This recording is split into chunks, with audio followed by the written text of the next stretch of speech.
Bonjour à tous et bienvenue sur boursicoté.com pour cette nouvelle analyse technique Forex, matières premières et Bitcoin avec une paire de devises euro-dollar qui valide la poursuite de son mouvement baissier puisque la semaine dernière nous avions ici une tentative de retour au-delà de cette zone ici des 1.0120. Cette tentative elle a été invalidée, on oscillait autour de la zone ici d'équilibre, de parité, et puis au final suite à l'annonce des taux de la Fed, on a poursuivi ici donc le mouvement baissier.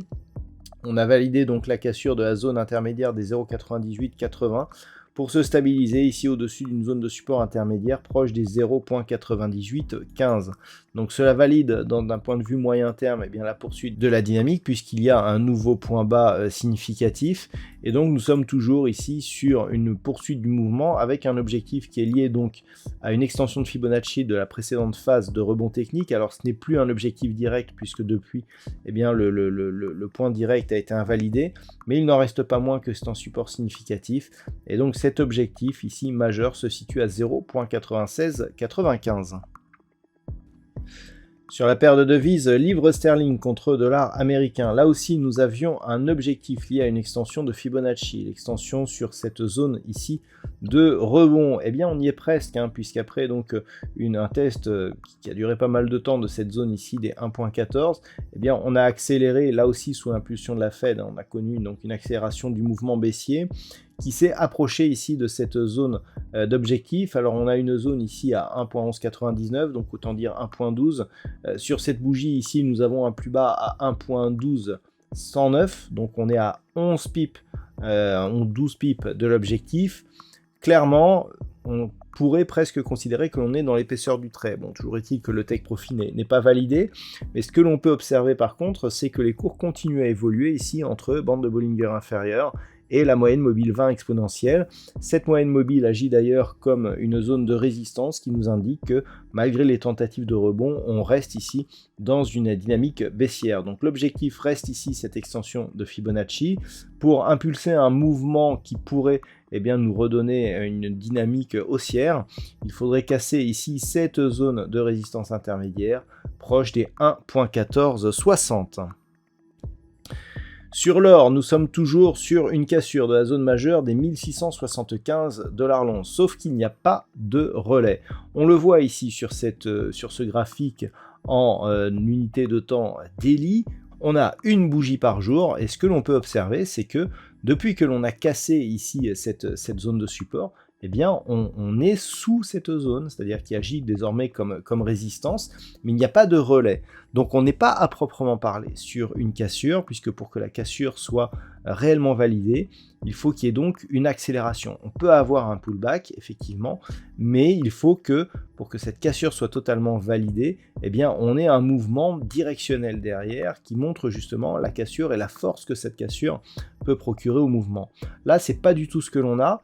Alors, on reste toutefois dans une dynamique baissière, une dynamique ici qui évolue bien sous la moyenne mobile 20 exponentielle. C'est très très net aussi sur ces deux derniers contacts. On a donc ici une zone de support intermédiaire proche des 1657 $ l'once, mais sans relais, on ne peut pas réellement valider la cassure de cette zone majeure des 1675 $ l'once. Donc on reste ici dans l'attente. Si les cours venaient à repasser au-delà de cette zone majeure et à recasser ici la moyenne mobile 20 exponentielle, on aura un premier signal d'affaiblissement, mais ce n'est que sur une rupture ici d'un point de vue très court terme de cette zone des 1735 $ l'once qu'il pourrait y avoir une reprise d'un petit, au moins en tout cas, un petit mouvement haussier. Sur le WTI, nous sommes dans une dynamique qui reste baissière. Le dernier rebond technique ici nous a permis de revenir au-delà des 84 $ le baril. On a aussi vu que la zone des 88 et la moyenne mobile 20 exponentielle agissaient toujours comme une résistance. Nous sommes ici en unité de temps daily qui est une très bonne lecture actuellement pour l'évolution du pétrole, avec une tendance ici très nette.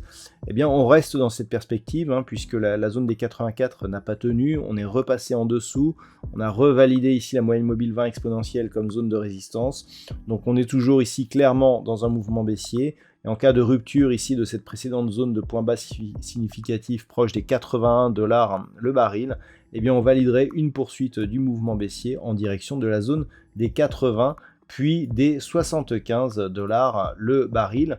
Pour donner une inversion du mouvement, il faudrait remonter ici et repasser au minimum au-delà de cette zone de point haut significatif, avec des cours qui viendraient donc au-dessus des 97 $ le baril.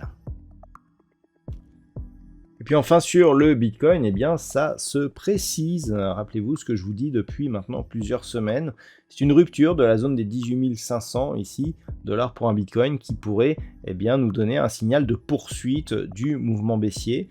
Alors c'est très net, on est en train de fragiliser cette zone, il y a eu cette première attaque ici qui est venue enfoncer donc ce niveau des 18 500, on a vite rebondi, ensuite le rebond on a vu qu'il n'était que technique, on revient ici sur cette zone, on le casse d'une manière un peu plus forte, cette fois-ci on ouvre, on va chercher un plus bas, donc là on a des plus bas proches des 18 000 $ pour un Bitcoin. Et puis là, on marque un rebond technique, mais qui semble très mesuré, puisqu'on est à peine ici à 19 050.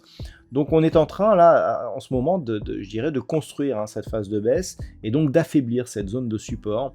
Donc tant que l'on ne revient pas durablement au-delà de cette zone de point haut ici, proche des 22 700 $ pour un Bitcoin, on peut considérer ici que nous sommes dans une phase de construction, de poursuite du mouvement baissier, puisque si cette cassure venait à se produire, nous avons toujours un objectif dans cette zone entre 13 500 et 15 000 $ pour un Bitcoin.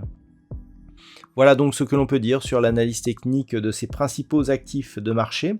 Je vous souhaite de passer une bonne soirée. On se retrouve dès demain pour d'autres analyses techniques, toujours sur le site boursicoté.com.